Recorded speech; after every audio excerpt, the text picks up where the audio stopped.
হরে কৃষ্ণ বন্ধুগণ, আমরা আসছি মুভি দেখতে নৃসিংহ অবতার কৃষ্ণনগরে। আর আমরা সঙ্গে দেখুন কেক আছে, সবাইকে দেখাচ্ছি। এখন খুব ভিড় আছে। আমাদের শ্যাম, দিবাংশু, এটা একটা বন্ধু আমাদের, এ রাজু প্রভু আসছেন। আর আমাদের এটা হলো মাহামি, আর আমাদের সঙ্গে আছে শুভজিৎ। আপনারা আগেই দেখেছেন। এখন দেখুন আমরা এন্ট্রি করছি ভিতরে সিনেমা হলে। লম্বা লাইন দিয়েছিল, অনেকক্ষণ প্রতীক্ষা করার পরে আমরা এন্ট্রি করার সুযোগ পেয়েছি। এখন আমরা এন্ট্রি করছি। আমাদের শুভ দাদা কিছু বলতে চাইছেন কিন্তু বললেন না।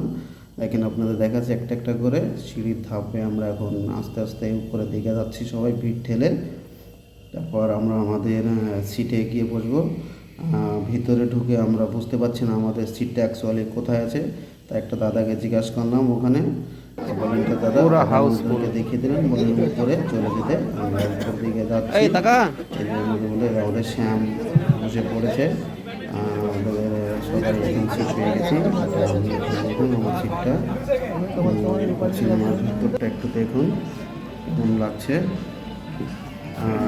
এখন আমরা নৃসিংহ অবতার মুভি দেখার জন্য ভিতরে প্রবেশ করে সিটে সুন্দর করে বসেছি।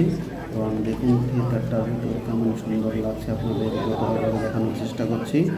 আর সেই সঙ্গে আমরা আপনাদেরকে কিছু বলতে চাচ্ছি যে মুভিটা দেখে কেমন লেগেছে এটা আপনাদের আমি অবশ্যই জানাবো। হরে কৃষ্ণ।